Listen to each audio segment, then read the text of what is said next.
Hello, welcome to Ajay I T education. चलिए आज हम बात करेंगे सेकेंडरी सेल की। और सेकेंडरी सेल में आज हम पढ़ेंगे अल्कलाइन सेल क्या होता है, क्योंकि सेकेंडरी सेल दो तरह का होता है, लेड एसिड सेल और दूसरा अल्कलाइन सेल। तो लेड एसिड सेल हम लोग ऑलरेडी पढ़ चुके हैं पिछला अध्याय में।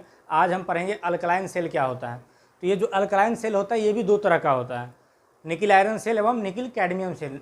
जो अल्कलाइन सेल होता है अर्थात निकिल आयरन सेल, उसको हम एडिशन सेल भी कहते हैं। निकिल आयरन सेल को हम लोग एडिशन सेल भी कहते हैं और निकिल कैडमियम सेल को हम लोग जंगलर सेल भी कहते हैं। ठीक है, तो ये दोनों जो सेल है अल्कलाइन सेल के अंतर्गत जो दो प्रकार का सेल हुआ, निकिल आयरन एवं निकिल कैडमियम, इसकी बनावट, प्रयोग, वर्किंग प्रिंसिपल, इस सब में कोई अंतर नहीं है। थोड़ा सा मात्र अंतर है ये कि जो निकिल आयरन सेल होता है उसमें क्या होता है, नेगेटिव प्लेट जो होगा हमारा, नेगेटिव प्लेट आयरन का रहेगा, पॉजिटिव हमेशा क्या चीज़ का रहेगा, निकिल रहेगा। निकिल आयरन रहे या निकिल कैडमियम रहेंगे, पॉजिटिव प्लेट निकिल का रहेगा और निकिल आयरन में क्या हो जाएगा, नेगेटिव प्लेट आयरन का हो जाएगा, मतलब लोहे का हो जाएगा। और निकिल कैडमियम में क्या हो जाएगा, पॉजिटिव रहेगा निकिल का, नेगेटिव हो जाएगा कैडमियम का। इसलिए ये दोनों सेल अलग अलग है। बाकी इसमें क्या इलेक्ट्रोलाइट है, किस प्रकार से यूज होता है, बाकी सभी प्रोसेस, रासायनिक प्रक्रिया, ये सब सेम है। ठीक है, तो इसका अगर बनावट की बात करें तो इसमें जो पॉजिटिव इलेक्ट्रोड होता है क्या चीज़ का रहेगा, निकिल का रहेगा। और जब ये चार्जिंग डिस्चार्जिंग प्रोसेस होता है तो उसमें क्या होता है, OH4 उस पर आके जमा हो जाता है, इसलिए इसको निकिल हाइड्रोक्साइड हम लोग बोलते हैं। तो अगर कोई पूछे कि निकिल आयरन सेल में पॉजिटिव इलेक्ट्रोड क्या चीज़ का होता है, तो निकिल का होता है। ठीक है, नेगेटिव क्या चीज़ का रहेगा, तो आयरन का रहेगा। और निकिल कैडमियम में पूछेगा तो पॉजिटिव निकिल का रहेगा, नेगेटिव रहेगा कैडमियम का। ठीक है, इसके अगर इलेक्ट्रोलाइट की बात करें तो इसमें जो इलेक्ट्रोलाइट होता है ये बहुत ही इंपॉर्टेंट है, KOH, पोटेशियम हाइड्रोक्साइड होता है और ये एक क्षारीय पदार्थ है। बाकी जो सेल थे, प्राइमरी सेल या सेकेंडरी लेड एसिड तक, सभी में इलेक्ट्रोलाइट जो यूज हुआ क्या हुआ, अम्ल हुआ है, अम्लीय पदार्थ हुआ। ये पहला ऐसा सेल है जिसमें इलेक्ट्रोलाइट के रूप में क्या चीज़ यूज हो रहा है, क्षारीय पदार्थ हो रहा है, KOH, पोटेशियम हाइड्रोक्साइड। तो ये बहुत ही इंपॉर्टेंट बिंदु है, आपको ध्यान आना चाहिए। सेल में इलेक्ट्रोलाइट जो यूज होगा KOH, पोटेशियम हाइड्रोक्साइड 21% होता है, बाकी पदार्थ, अन्य पदार्थ जो है बाकी मिला होता है वो भी क्षारीय होता है। और इसके इलेक्ट्रोलाइट में बैटरी की क्षमता को बढ़ाने के लिए इलेक्ट्रोलाइट में क्या मिला जाता है, लिथियम हाइड्रोक्साइड, LiOH, क्षमता को बढ़ाने के लिए। दूसरी बात यह है कि इसमें जो पॉजिटिव प्लेट होता है निकिल का, जब ये रिएक्शन करता है तो इसके चारों ओर OH का एक आवरण होता है, जो क्या करता है, बैटरी का जो रेटिंग है उसको धीरे धीरे कम करने का कोशिश करता है। तो इस चीज़ से बचने के लिए पॉजिटिव इलेक्ट्रोड के चारों ओर हम निकिल का परत चढ़ा देते हैं। ऑलरेडी ये निकिल का बना होता है, निकिल का परत चढ़ा देते हैं। ठीक है, तो पॉजिटिव छड़ के ऊपर निकिल का क्या होगा, एक परत चढ़ा होगा। इसी प्रकार से नेगेटिव इलेक्ट्रोड को एक्टिव रखने के लिए नेगेटिव इलेक्ट्रोड में मरकरी का परत चढ़ा देते हैं। ठीक है, इसमें दोनों इलेक्ट्रोड के ऊपर एक परत चढ़ा होता है। समझ में आ रहा बात। इसका जो कंटेनर होगा ये भी ध्यान देने वाली बात है। अन्य चीज़ में जो अन्य बैटरी में कंटेनर क्या चीज़ का था, हार्ड रबर का था, लेकिन इसमें स्टील का कंटेनर रहेगा। क्या चीज़ का रहेगा, स्टील का कंटेनर। तो जब स्टील का कंटेनर रहेगा, बाहरी ओर से स्टील का कंटेनर रहेगा और इसके अंदर में इंसुलेटिंग मटेरियल डाला रहेगा शॉर्ट सर्किट से बचने के लिए। क्यों, क्योंकि अगर इसका कंटेनर स्टील का रखेंगे और इसका नेगेटिव ऑलरेडी लोहे का है, पॉजिटिव ऑलरेडी निकिल का है, तो जब इसमें रिएक्शन होगा तो क्या हो जाएगा, आपस में शॉर्ट सर्किट हो जाएगा। इसलिए इस जो हमारा कंटेनर स्टील का बना हुआ है, इसको इसे सेपरेट रखने के लिए, शॉर्ट सर्किट से बचाने के लिए, स्टील से पहले हम लोग क्या करते हैं, इंसुलेटिंग मटेरियल का एक परत चढ़ा के रखते हैं।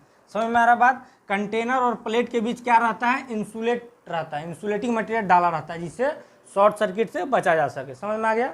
नेक्स्ट देखेंगे अगर रासायनिक क्रिया इसमें, तो इसका जो रासायनिक क्रिया है, जब बैटरी डिस्चार्ज होगा तो नेगेटिव प्लेट पे क्या हो जाएगा भाई, नेगेटिव ऑलरेडी हमारा फेरस का बना हुआ है, लोहे का, और यहाँ KOH से OH आएगा, ये दोनों रिएक्शन करके FeOH बनाएगा।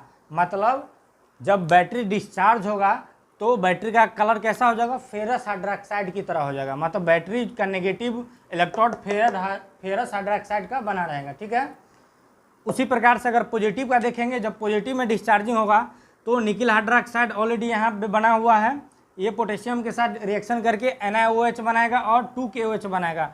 निकिल हाइड्रोक्साइड बनाएगा और पोटेशियम हाइड्रोक्साइड का इलेक्ट्रोलाइट के रूप में ये अलग रहेगा। ठीक है, इसी प्रकार से चार्जिंग की बात अगर करेंगे तो जब बैटरी को चार्ज करते हैं तो नेगेटिव प्लेट क्या हो जाएगा, जो हमारा फेरस है OH2 के साथ रिएक्शन करके 2K के साथ Fe अलग हो जाएगा। ठीक है, मतलब नेगेटिव क्षार लोहे का बन जाएगा स्टील का, और हमारा इलेक्ट्रोलाइट 2KOH अलग हो जाएगा। इसी प्रकार से पॉजिटिव का बात करेंगे तो पॉजिटिव NaOH का हो जाएगा 2OH से रिएक्शन करके निकिल हाइड्रोक्साइड का बन जाएगा पॉजिटिव NaOH, वही लिखा हुआ है। जब ये रिएक्शन करता है तब इस पर हाइड्रोक्साइड आता है। इससे पहले हम लोग नॉर्मली कंडीशन में निकिल का पॉजिटिव इलेक्ट्रोड बना कर रखते हैं। ठीक है, इसकी अगर अन्य विवरण की बात करेंगे जो इम्पोर्टेंट है, जहाँ से आपको एग्जाम में आने का संभावना है, क्या आएगा, तो इस सेल का आउटपुट वोल्टेज पूछेगा। तो इस निकिल आयरन या निकिल कैडमियम दोनों को मिला के एल्कलाइन सेल कहते हैं। एल्कलाइन सेल का जो आउटपुट वोल्टेज होता है जब डिस्चार्ज रहेगा तो 1.15 रहेगा, 1.15 से 1.4 वोल्ट। जब फुल्ली चार्ज अवस्था में रहेगा तो 1.4 वोल्ट रहेगा इसका वोल्टेज। समझ में आ गया? तो ये दो इंपॉर्टेंट हो गया।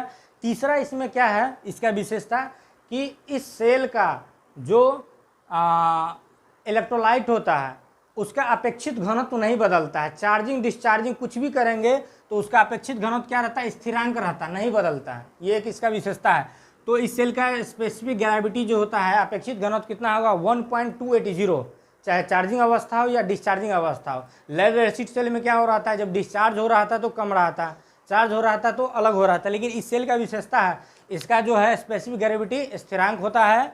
नेक्स्ट एग्जाम में आपको पूछ सकता है इसका positive electrode, negative electrode. Next पूछेगा इसका जो बाहरी आवरण होता है, कंटेनर क्या चीज़ का बना होता है, तो स्टील का बना होता है। ठीक है, नेक्स्ट पूछेगा आपको कि इसमें इलेक्ट्रोलाइट जो यूज होता है किस प्रकार का होता है, अम्लीय या क्षारीय, तो क्षारीय होता है। क्षारीय रूप में क्या होता है, तो पोटेशियम हाइड्रोक्साइड होता है। अगला विशेषता ये है कि इस सेल का वजन जो है लेड एसिड सेल की अपेक्षा बहुत ही हल्का होता है, और हल्का होने के कारण इस सेल का इस्तेमाल हवाई जहाज़ में होता है, या जो भारी वाहन होता है, हैवी वाहन, खान हो गया, जो धरती के अंदर जो खान रहता है वहाँ लेके जाने के लिए, लोकोमोटिव मतलब रेलवे के लिए, ये सब में वजन हल्का होने के कारण इसका इस्तेमाल होता है। दूसरा विशेषता ये है कि लेड एसिड सेल की अपेक्षा ये सेल सस्ता होता है और टिकाऊ भी होता है। लेड एसिड सेल की आयु उतना नहीं है, लेकिन इसका कम से कम 5 वर्ष आयु है, ये 5 साल चलता है कम से कम। तीसरा विशेषता क्या है इस सेल का, जो बहुत ही इंपॉर्टेंट है, इस सेल को हाई रेट पर चार्जिंग अथवा डिस्चार्जिंग कर सकते हैं, इस पर कोई असर नहीं पड़ेगा। एक नेक्स्ट विशेषता ये है कि इस सेल को हम बिना चार्जिंग या डिस्चार्जिंग अवस्था में 7 दिन से अधिक भी रख सकते हैं। लेड एसिड सेल में क्या था, अगर हाई रेट पर चार्जिंग डिस्चार्जिंग कर रहे थे तो उसमें बकलिंग दोष हो रहा था, उसका रेटिंग करंट से ज़्यादा रिचार्ज करने पर। लेकिन इसमें क्या है, आप कितना भी करंट से इसको चार्जिंग डिस्चार्जिंग कर दो, इस पर कोई असर नहीं होने वाला है। ठीक है, दूसरा है कि लेड एसिड सेल अगर 1 हफ्ता के अंदर चार्जिंग डिस्चार्जिंग हम लोग 1 हफ्ता से अधिक समय तक छोड़ देते हैं तो वो क्या हो जाता है, उसमें सल्फेशन दोष हो जाता है, ख़राब होने लगता है। इसका ये विशेषता है, इसको कितना भी दिन डिस्चार्ज छोड़ दो इसमें कोई भी समस्या नहीं आने वाला है, और इस सेल में किसी भी प्रकार का दोष नहीं पाया जाता है। इस प्रकार से ये सेल जो है बहुत ही इंपॉर्टेंट मायने रखता है और बहुत ही टिकाऊ, सस्ता, हल्का सब कुछ है, इसलिए इसका बहुत अधिक इस्तेमाल होने लगा है। एक और बात इसमें देखेंगे, इस सेल का जो है एम्पियर आवर एफिशिएंसी ये भी आता है। एम्पियर आवर दक्षता 75 से 85% होता है, और वाट आवर दक्षता 60 से 65% होता है। तो इस सेल से बहुत सारा क्वेश्चन आने वाले हैं, आपको बारी बारी से बाय पॉइंट नोट कर लीजिए और उसको अध्ययन कीजिए।